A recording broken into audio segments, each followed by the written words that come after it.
esos sectores, esos grupos sociales que se han visto ganadores también con el triunfo de Donald Trump y también quienes pierden. Por eso quisiera que nos contestara quiénes son los rotundos ganadores con la elección de Donald Trump y quiénes son esos rotundos perdedores con su llegada a la Casa Blanca. Podríamos decirlo fácilmente en el momento actual y en lo que pasó en la primera presidencia de Trump. Si nos vamos a la primera presidencia de Trump, vamos a ver cómo se empieza a tejer con cargos, con puestos que son muy importantes al interior de la política norteamericana, un entramado de conservadurismo. ¿A qué me refiero con esto? Cuando Trump está en su primer mandato, va a tener una fuerte influencia muy conservadora en la Corte Suprema. Esa influencia muy conservadora va a empezar de alguna manera, a marcar las políticas sociales de lo que va. Solo es el primer mandato, sino que lo podemos traer hasta el día de hoy. ¿Por qué? Porque esa influencia tradicional, esa influencia, yo la pondría en términos de muy convencional, sobre todo del centro de Estados Unidos, en contra del aborto, en contra de la migración, va a tener que pasar en algún momento por la Corte Suprema. Cuando el entramado se forma, un entramado muy conservador, pues ya sabemos que los grupos más progresistas son los que se van a ver definitivamente pues desalineados de las políticas públicas. Entonces, por una parte, los grupos más tradicionales, los grupos más conservadores se van a fortalecer y por otra parte, los grupos más progresistas se van a ver definitivamente casi que fuera del juego. Otro elemento importante acá que hay que tener en cuenta, aunque esto ya es del aspecto económico, es que una de las propuestas de Trump es tratar de alivianar los impuestos para las empresas que trabajan con hidrocarburos, para las empresas que hacen extracción de hidrocarburos. Entonces, alivianar esos impuestos también va a ser un golpe para la masa progresista de Estados Unidos. ¿Por qué? Porque alivianar los impuestos los va a motivar a hacer exploraciones, petróleo, carbón, gas, a hacer exploraciones y obviamente pues a sacar estos recursos. Entonces viene otro golpe muy fuerte para el progresismo norteamericano. ¿Listo? Que no se debe, de alguna manera no se puede equiparar a lo que nosotros entenderíamos como el progresismo en América Latina, ¿sí? No alcanzan ese nivel, pero digamos que sería el ala que se va a verse más afectada con esta segunda elección de Trump. Miguel, hay un tema que pues obviamente está sí o sí en la mesa y tiene que ver pues con la política internacional y es pues cómo va a ser la mirada y cómo va a ser el trato y pues el accionar de la administración Trump frente a los conflictos en Gaza y frente al conflicto entre Ucrania y Rusia. Yo quisiera preguntarle un poco, pues mucha gente ya lo sabe, pero este programa tiene el objetivo como de ser lo más pedagógico, que la gente pueda tener una dimensión mayor de cómo será esa administración de Donald Trump frente a esos dos conflictos que obviamente Estados Unidos sí o sí, por los laditos, como quieran llamarlo, está inmerso. ¿Cuál sería esa perspectiva del gobierno Trump frente a esos dos conflictos? Bueno, pues yo creo que aquí hay que diferenciar dos narrativas, la narrativa de campaña y el ejercicio de gobierno. Y para eso me retrotraigo al año 2016, cuando el entonces empresario Donald Trump se convirtió primero en los caucus y en las convenciones en el candidato republicano. Luego hizo una campaña muy fuerte con el famoso muro entre México y Estados Unidos. Habló de intervenciones hasta en la China, ¿sí? Habló de armamento, de un montón de temas que luego, y uno lo encuentra en la documentación de varios asesores de seguridad, hay varios libros, cuando se llega a la Casa Blanca se entiende que uno es el policía del mundo, pero que hay una serie de dinámicas geopolíticas que tienen que ver con recursos naturales como el petróleo, que hay una serie de dinámicas políticas y cierto fortalecimiento de algunos países, porque Asia, Medio Oriente, Ucrania, Rusia no son lo mismo que eran en el 2016, en la era de Trump, cuando él empezó el gobierno 17-20. Entonces yo creo que hay que tomar con muchísima mesura las promesas en medio de la efervescencia y el remate de campaña, sobre todo aquella que tiene que ver con la deportación masiva de migrantes y la intervención en muchas de estas situaciones. El tono de la Casa Blanca creo que va a cambiar, al menos en la transición y el principio de gobierno, pero tratando de recordar un poco lo que fueron los episodios de intervención de Trump. Yo creo que de una u otra manera hoy el ambiente está tan álgido y tan caldeado, sobre todo en el caso Ucrania, Medio Oriente, Taiwán y China, que Donald Trump tiene que llegar definitivamente con otro relato y tratando de mostrar fortaleza de otra forma. Yo creo que en esto hay coincidencias con varios de los expertos en seguridad de los Estados Unidos. Por supuesto, Miguel, otros temas que han marcado la agenda de lo que ha sido pues esta puesta en escena de los candidatos presidenciales y de quienes pues ya ostentan el cargo de la presidencia, y son temas estructurales como el aborto, la migración, las mujeres, el cambio climático o bueno, las medidas que se tomen en torno al cuidado y la protección del ambiente. Por eso quiero preguntarle qué posición cree que tendrá la administración Trump frente a estos temas polémicos, porque si bien vimos en este proceso de elecciones a un Trump completamente claro al respecto de situaciones como la migración, prometiendo que incluso quiere hacer una deportación, si se quiere, la más amplia, la más numerosa en la historia de Estados Unidos, y también pues hay posiciones encontradas por parte de un grupo que quiso apoyar a Kamala Harris precisamente por los cuestionamientos que en su momento tuvo Donald Trump de acoso sexual. ¿Cuáles cree que serán esas posturas? ¿Será que las puede modificar o seguirá firme con esos mensajes como por ejemplo el de la migración?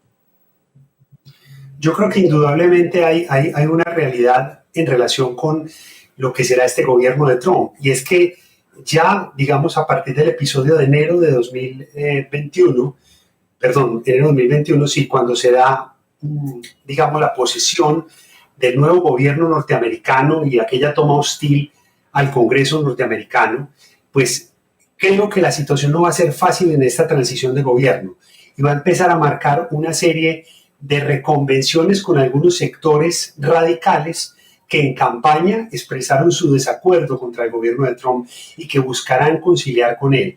También la gran pregunta es, ¿llega un Trump mucho más maduro con mucha más capacidad de negociación? Indudablemente es un tema que está ocurriendo. El matiz ideológico no solamente de Trump, sino de su vicepresidente J.D. Vance, y lo hemos visto en su libro y en sus discursos en diferentes estados de Estados Unidos, es la prohibición total del aborto. Sin embargo, recordemos que frente a eso hay legislación por estado y hay sectores que hoy representan unas fuerzas, no solamente a través de las farmacéuticas, sino de los grupos, digamos, feministas e ideologizados, que ya han generado una serie de victorias que al presidente de Estados Unidos le tocará elegir entre muchas batallas para ganar, pero yo creo que en ese terreno va a ser muy complicado. Será más fácil en unos estados que en otros, pero en una política en todos los Estados Unidos en contra del aborto o de la intervención voluntaria del embarazo hacia la mujer o el matrimonio homosexual o ciertos temas que son, o la eutanasia, que son altamente polémicos. Tengo la duda, y de nuevo me retrotraigo al 2016-19, al presidente de Estados Unidos con esa agenda le queda muy difícil tomar decisiones demasiado radicales más allá de lo discursivo. César, yo quisiera preguntarte por un personaje que ha resaltado en las últimas semanas en esta elección en Estados Unidos, y es Elon Musk, el dueño de Twitter y pues de muchas empresas como Tesla. ¿Qué papel jugó y jugará Elon Musk tanto en la campaña como en la administración de Donald Trump? Y por supuesto también qué papel jugaron las redes sociales y todas estas plataformas digitales dentro de esta contienda electoral. Bueno, vamos a tratar de colocar al señor Musk no solamente como el individuo, sino como el representante de una clase empresarial que hace una gran cantidad de aportes, sin importar si es al Partido Demócrata o al Partido Republicano, en el periodo preelectoral o en el periodo electoral mejor, ¿sí? ¿Qué papel van a jugar no solo Musk, sino todos estos empresarios? Van a empezar a hacer un lobby muy fuerte para obtener algún tipo de subvenciones, para obtener algún tipo de beneficios en sus empresas, beneficios derivados de las leyes que vengan o de las resoluciones que vengan desde el gobierno federal. En ese sentido, nos podemos ir un poco hacia el año pasado, cuando la campaña de Trump dice, por ejemplo, que va a poner impuestos muy altos a los automóviles que se fabriquen en México, los automóviles que se van a fabricar fuera de Estados Unidos. Automáticamente Musk, ¿qué hace? Lo que hace es cancelar la construcción de una planta de Tesla en Tijuana. ¿Por qué? Porque es que si me van a poner unos impuestos muy altos no me conviene. Entonces voy a poner esas plantas de fabricación al interior de Estados Unidos, entro en la campaña, hago aportes muy grandes, pero pues obviamente él y cualquier otro empresario, si lo miramos de manera desmenuzada, lo que van a buscar es algún tipo de beneficio.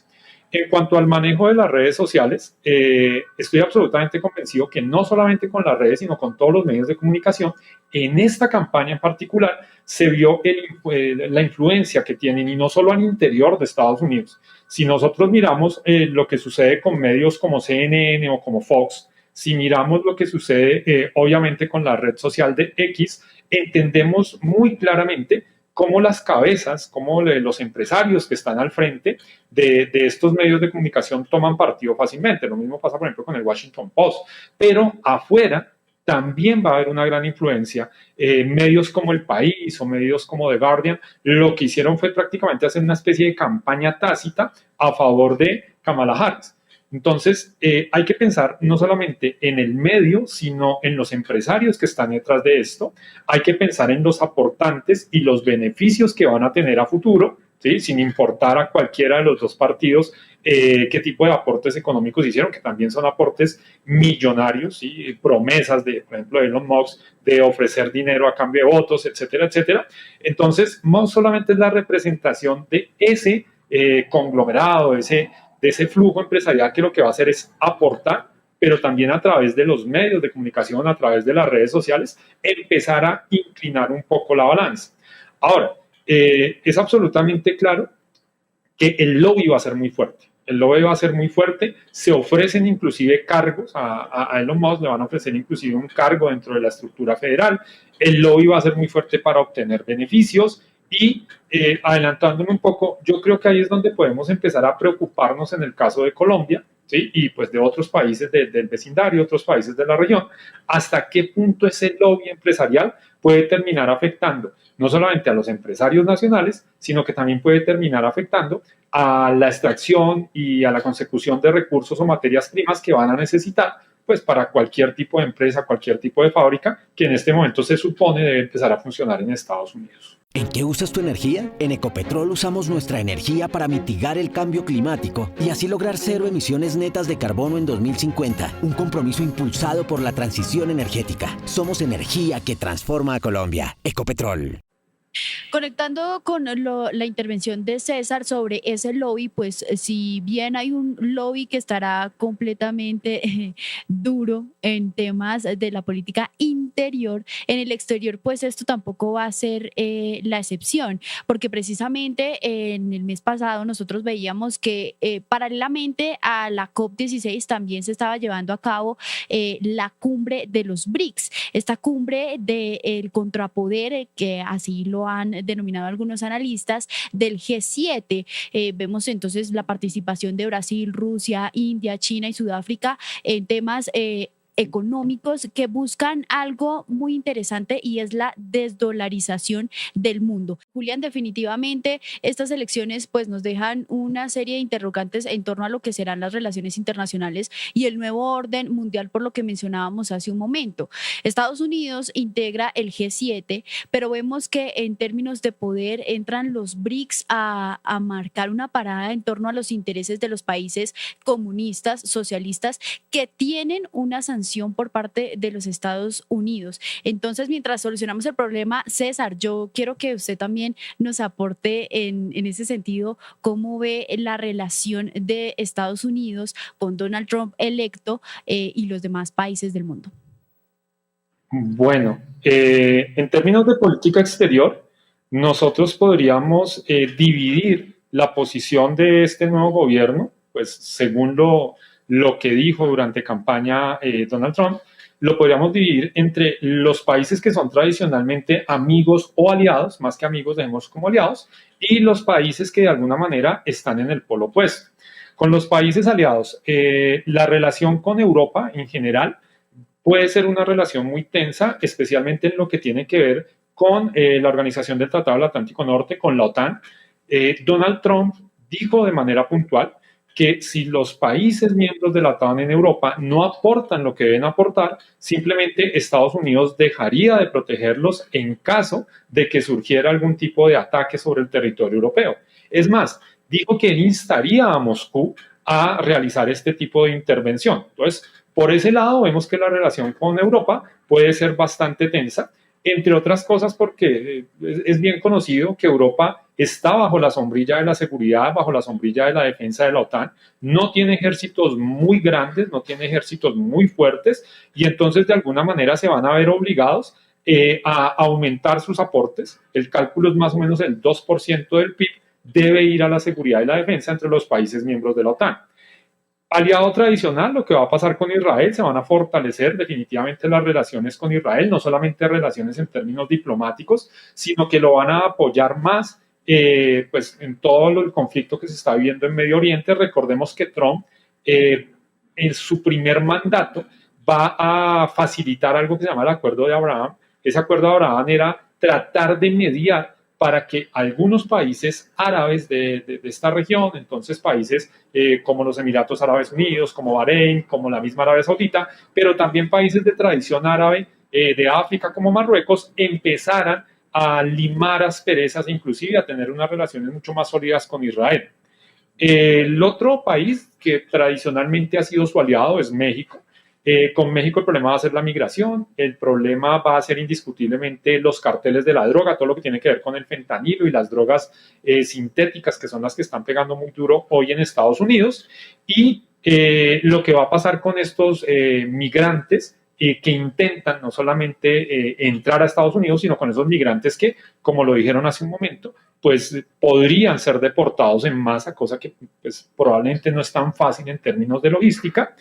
Y con la contraparte nos iríamos hacia Asia, entonces con China, la subida de aranceles, una subida de aranceles que decían algunos de los mítines podría llegar al 60%, ¿sí? Es un poco exagerado. Con China también tendríamos que ver cuál es el papel que tiene Estados Unidos en cuanto a la protección de Taiwán. Tal vez esa es una de las cosas más críticas, la protección de Taiwán, porque Donald Trump va a decir lo siguiente, va a decir, Taiwán también debe aportar en términos de su seguridad cantidad de millones de dólares. No puede ser que Estados Unidos lo proteja en caso de que China quiera tomarse el territorio de taiwanés. Y por último, con Rusia, y esto va conectado mucho con lo que decíamos hace un momento de la OTAN, Rusia va a ser muy pragmático. Él decía que el conflicto de Ucrania se acababa 24 horas después de posesionarse, lo dijo en un par de oportunidades. Pragmático en términos probablemente de negociemos, ¿sí? Las regiones que ya están tomadas por parte de Rusia, o negociemos para que Ucrania ceda, que se queden para el gobierno del Kremlin, etcétera, etcétera. Pero el mensaje va a ser muy fuerte para sus aliados europeos. ¿Por qué va a ser muy fuerte? Porque si se puede hacer en Ucrania, que básicamente es la entrada desde Asia hacia Europa, si se permite ese pragmatismo y esa negociación en detrimento del territorio europeo, ¿qué nos espera a nosotros, miembros de la OTAN, durante el gobierno de Trump? Si se hace con Ucrania, si se le facilita de manera pragmática la toma de territorios al gobierno del Kremlin, podría pasar con otros países de Europa y no tendríamos quien nos protegiera. Entonces, esa política exterior se puede dividir entre los que son aliados tradicionales, en una política que, si hacemos un análisis muy pequeñito, sí, va a buscar fortalecer a Estados Unidos, tratando de hilar pequeñito hacia su dimensión económica. ¿Por qué hacia su dimensión económica? Porque vemos cómo en todo momento lo que va a pedir es seguridad y defensa por parte de esos países que acabamos de mencionar. Y esa seguridad y defensa, ¿quién la puede proveer? El mismo Estados Unidos. De manera tal que una de las formas de fortalecer la economía norteamericana, lo dijo también Donald Trump, es fortalecer, reanimar a su industria militar. ¿Y esa industria militar a dónde iría? Pues a los países que acabamos de mencionar, que tienen que mantener su propia seguridad y defensa. Entonces, voy a mejorar mi economía fortaleciendo mi industria militar, pero necesito venderle. ¿Y a quién le voy a vender? Pues a esos países que tradicionalmente pueden ser mis aliados, pero que necesitan también tener su propia gran esquema militar y su propio esquema de seguridad. Precisamente sobre este tema internacional, colectado algunos de los pronunciamientos que han hecho pues diferentes mandatarios, incluyendo pues el presidente Gustavo Petro, que lo recordé también por esa oración que dice Trump que va a acabar con el problema en Ucrania cuando se posesione, pues Petro dijo algo parecido con el ELN, ¿no? Sí. Pero bueno, aquí vemos, por ejemplo, el pronunciamiento de Gustavo Petro, en el que pues felicita a las elecciones, dice que pues el pueblo estadounidense habló. También vemos, por ejemplo, una declaración del expresidente Álvaro Uribe Vélez, que también pues él sí está feliz con esta medida, que están también en todos estos trinos que tenemos para ustedes. Tenemos también al presidente de El Salvador, el señor Bukele. Tenemos también al presidente de Argentina, Javier Milei. Bueno, diferentes personajes, incluido también a Nicolás Maduro, que por ejemplo dijo que sí o sí, ganara el que ganara, tendrían que sentarse con Venezuela.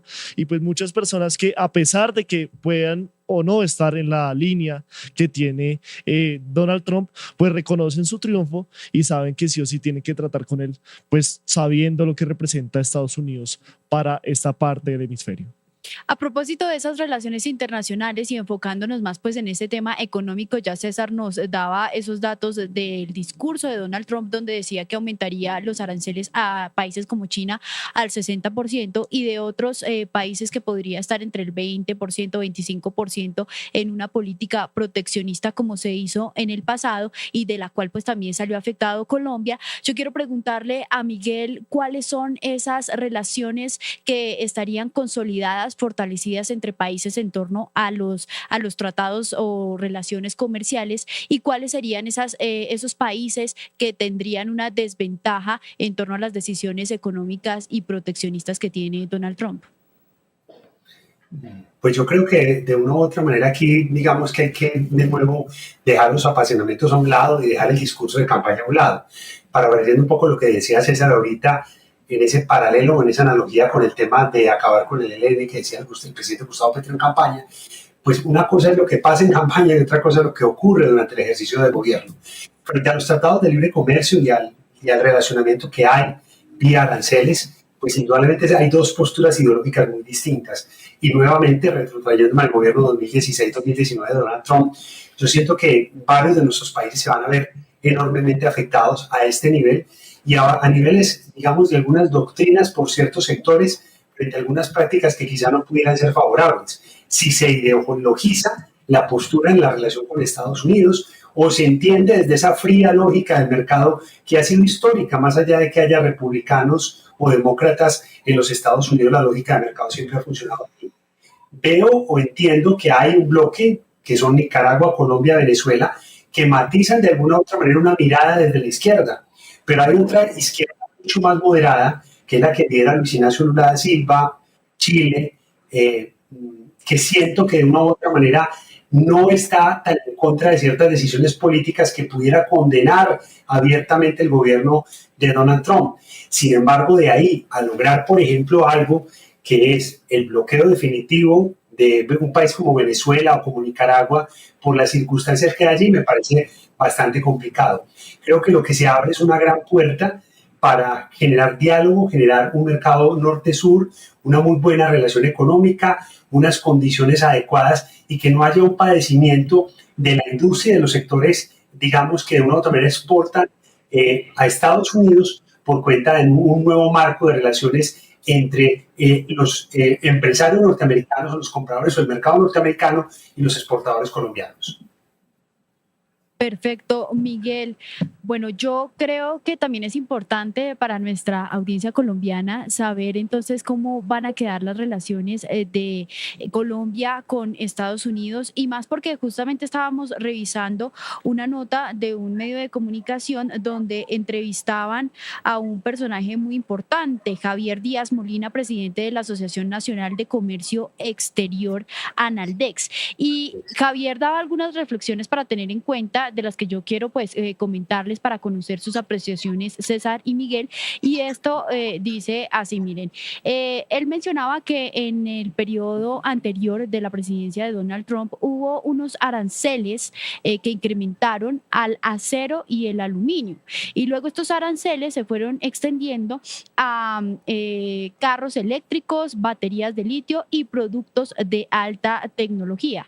Entonces él mencionaba que en primer lugar en este sector, en este sector de empresarios del acero, del aluminio, pues había una incertidumbre. Y adicionalmente le preguntaban por las posibilidades de que Colombia atraiga una inversión, teniendo en cuenta que pues se vieron muy beneficiadas en su momento en este primer mandato de Donald Trump, algunas exportaciones que representaban pues la exportación del aguacate y frutas exóticas. Sobre esas posibilidades de que Colombia atraiga inversión, ¿ustedes cómo las ven? ¿Son posibles? ¿No son posibles? ¿Es válida la incertidumbre que tiene el sector de los empresarios del acero y del aluminio en Colombia tras la victoria de Donald Trump? Y el tema del TLC, ¿no? Así es. Si quieren empezamos con César. Perfecto, César. Adelante. Ok, bien. Creo que las relaciones comerciales con Colombia y Estados Unidos van a pasar por un filtro. Ese filtro tiene que ver con la posición política e ideológica, un poco lo que decía Miguel hace un momento, una posición donde si no van a ser completamente contradictores, sí vamos a encontrar algunos roces. Ejemplo, nos pueden castigar comercialmente en la política antidrogas. La política antidrogas del gobierno Petro, pues es una política donde está completamente prohibida la fumigación, donde la erradicación también tiene unos visos pues mucho más neutrales de lo que se veía en gobiernos anteriores, y es muy factible que la política de Donald Trump le pida al gobierno nacional, al gobierno de Gustavo Petro, pues que retome ese tipo de erradicaciones.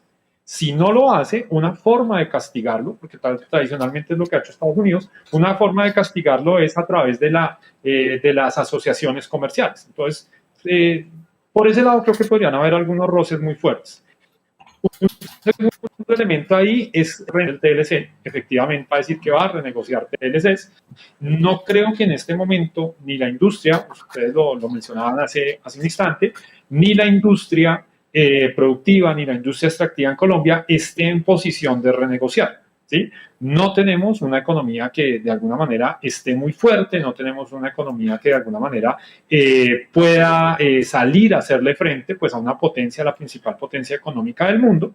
Y el tercer elemento, que es un poco tácito, pero que también hay que tenerlo en cuenta acá, es cómo nos va a impactar a nosotros en la economía interna, en la economía nacional, la posición que tiene el gobierno de Donald Trump, que ya pues, prácticamente le quedan solamente 2 meses para posicionarse, frente a las tasas de interés. ¿Y cómo nos va a impactar a nosotros? ¿Por qué?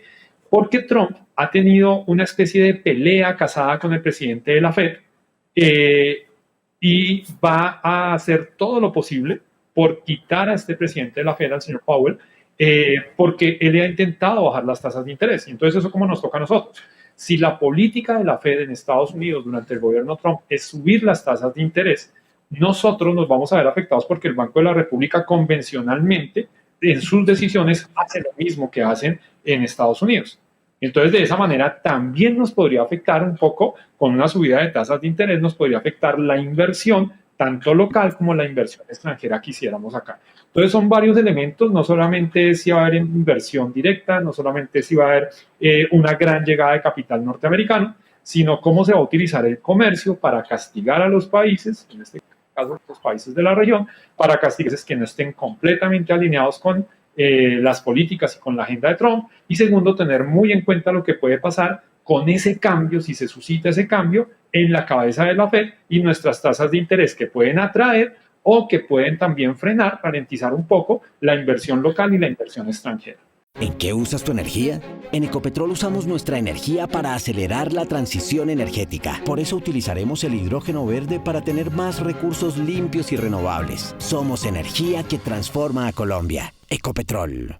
Miguel, hablábamos de que este TLC que tiene Estados Unidos con Colombia lleva 12 años. ¿Inviable o probable una renegociación de de estos tratados entre Colombia y Estados Unidos? ¿Usted qué piensa? Jessica, yo creo que en esto juega mucho no solamente las nuevas políticas del nuevo gobierno de la Casa Blanca, flamante desde el 20 de enero del 2025, sino también un poco las calificaciones que está recibiendo el país en relación con la inversión externa y el momento o la apertura que tenga el gobierno y la relación política y el tono político que existe. Recordemos que el gobierno de Trump 1 estaba caracterizado o estuvo caracterizado por los gobiernos, el final del gobierno de Juan Manuel Santos y el inicio del gobierno de Iván Duque, gobiernos mucho más afines ideológicamente, gobiernos con mucha más claridad para la inversión extranjera si se trata del sentido inverso. Cuando hablamos de los tratados de libre comercio, indudablemente la geopolítica no puede quedar ajena. Y como lo dijo incluso hoy el presidente de Analdez, Javier Díaz Molina, yo estoy seguro y conecto mucho con estas ideas de que Trump tendrá que empezar una ofensiva proteccionista y una guerra comercial más con la China a partir de ese ascenso de aranceles como ya ocurrió en el primer periodo, en clave de productos tan importantes para la industria como el acero y el aluminio. Y en clave de las nuevas tecnologías y los asuntos en los que son más competitivos, pues entrar en esa guerra con China quizá tendrá una nueva repercusión en cuanto al tiempo y a la duración de la ofensiva política que tenga que dar Estados Unidos. Colombia podrá tener de una u otra manera el mantenimiento de ese tratado de TLC. Creo que se da en un marco común, creo que a pesar del flojo trabajo a nivel de Cancillería y Comercio Exterior que ha hecho el gobierno Petro, este acuerdo, según los expertos, ha representado para Colombia muchos beneficios en lo que es nuestro mayor valor agregado, que son los productos como el banano, las flores, más allá de otros aspectos en los que creo que no somos tan competitivos y donde el mercado norteamericano no tiene interés en competir con nosotros. Bueno, a Miguel y a César, muchísimas gracias por concedernos este tiempo de entrevista para analizar las repercusiones, el impacto que tiene el triunfo de Donald Trump como el 47º presidente de los Estados Unidos. Se está evaluando es que más adelante sí sea para todos. Lo que necesita el país. Pedí que me sacaran de allá. Un agradecimiento a todos por su sintonía aquí en el tercer canal. Métase en la mente de un delincuente, de un ladrón. A una nueva entrega de periodismo sin corrección. Pasión todo locura y estamos muy contentos. De las calles del sur. Digo, la señora, ¿me da un expreso, por favor? Pasión todo locura y estamos muy contentos con la acogida que hemos tenido. Hola chicos, ¿cómo están? Qué gusto. Traidor como algún Mufasa, con este estilo que se propasa. ¿Qué es lo que pasa? Estoy con el Dogor, estoy relajado en el mueble como si estuviera en mi casa. Así es como fluyo.